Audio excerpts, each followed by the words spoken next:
दिव्यांग लाभार्थ्यांच्या आरोग्य वृद्धी आणि पुनर्वसनासाठी सोलापूर महानगरपालिका, कामगार कल्याण, दिव्यांग विभाग व आरोग्य विभाग यांच्या संयुक्त विद्यमाने आयोजित फिजिओथेरपी शिबिर यशस्वीपणे पार पडले।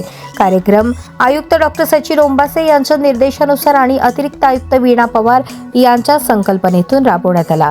शिबिराचे नेतृत्व कामगार कल्याण अधिकारी अजित कुमार खानसोळे यांनी केले।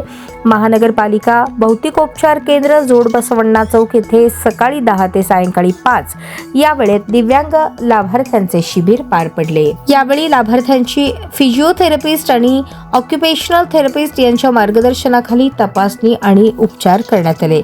शिबिरात सांधेदुखी, स्नायू तक्रारींसाठी उपचार, चालण्यास आणि हालचाल सुधारण्यासाठी तंत्रांचे मार्गदर्शन, पुनर्वसन विषयक समुपदेशन, विविध व्यायामांचे प्रात्यक्षिक तसेच दिव्यांग व दिव्यांग विद्यार्थ्यांसाठी व्हीलचेअर, श्रवण यंत्रे, काठी, वॉकर, ब्रेसेस यासह आवश्यक साहित्याचे मोफत वितरण करण्यात आले। लाभार्थ्यांनी उपक्रमाबाबत समाधान व्यक्त केले। कामगार कल्याण अधिकारी अजित कुमार खानसोळे म्हणाले, आयुक्त डॉक्टर ओंबासे आणि अतिरिक्त आयुक्त वीणा पवार यांच्या मार्गदर्शनाखाली दिव्यांगांसाठी नाविन्यपूर्ण उपक्रम सातत्याने राबवले जात आहेत।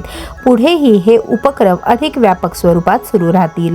या प्रसंगी शिक्षणाधिकारी मल्हारी माने, शहर क्षयरोग अधिकारी doctor Arundhati Haralkar, physiotherapist doctor Aditya Zipre, occupational therapist doctor Pravin Rathod आदी मान्यवर उपस्थित होते। समारोपावेळी आयोजकांनी अशा उपक्रमांमुळे दिव्यांग बांधवांचे आत्मविश्वास, स्वावलंबन आणि पुनर्वसनाला चालना मिळत असल्याचे स्पष्ट केले। कार्यक्रमाचे सूत्रसंचालन विशेष शिक्षक समन्वयक अविनाश शिंदे यांनी केले।